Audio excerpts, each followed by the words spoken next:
happy Friday to you. Today is January 31st, and these are the Friday Funnies. Yep, this is the last day of January, but it's the start of an action-filled weekend. For beginners, today is the beginning of Chinese New Year. The year 4712 will be known as the Year of the Horse. Now, I don't know what the horse is supposed to mean, but I'm guessing that for the next year, we're going to be saddled with problems, we're going to be forced to pull our share of the load, and we're going to eat a lot of oats. Sunday is Groundhog Day, the day when we predict the weather based on the actions of a large rodent in Pennsylvania. It's a lot like predicting the economy based on the actions of Congress. And it's time for Super Bowl XLVIII. I don't know how exactly to pronounce XLVIII, but I believe it's Favre. Anyhow, the Super Bowl, it's a 4-hour extravaganza of amusing commercials, occasionally interrupted by a football game. And it's predicted that on Sunday, Americans will consume 8 million pounds of guacamole and 90 million chicken wings. And this is just in Washington and Colorado, where recreational marijuana is legal. Now, if all of those activities are not enough for you to celebrate, at least you can take joy in the fact that you're not one of the goofballs in this week's Friday Funnies.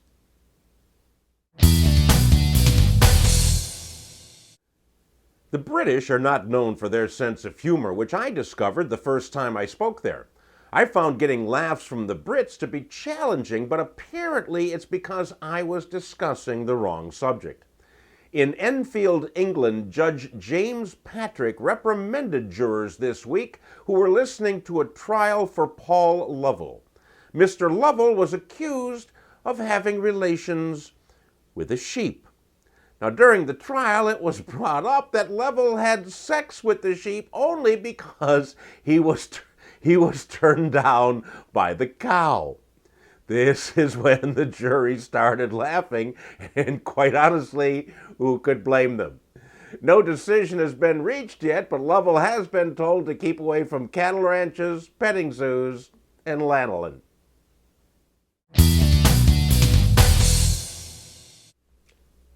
Two flatulent stories made the news this week. The first one concerns Amy Herbst, an opera singer in Nashville, which brings up the question, opera in Nashville?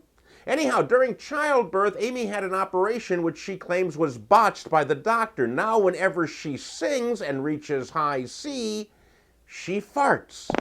Now, I see how this could interrupt her career, but I'm just guessing that a farting diva would bring new interest to opera, especially in Nashville. Our other flatulent story comes to us from Rasdorf, Germany, where 90 flatulent cows in a barn at a dairy farm expelled so much methane that it caused the barn to explode.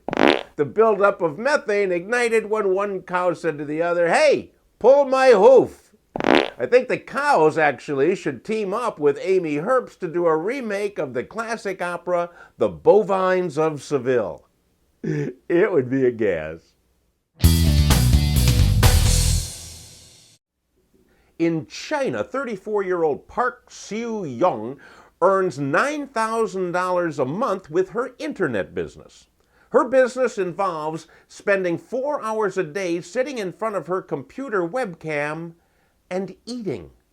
That's all she does, eat with her clothes on. And she has subscribers that pay real money to watch her. She said she caters to people who live vicariously through her and to people who don't like to eat alone and are looking for company. This gave me an idea. Because the only thing worse than eating alone is drinking alone.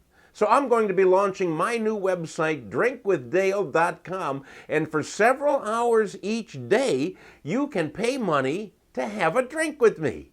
It sounds like a win-win, and we accept PayPal.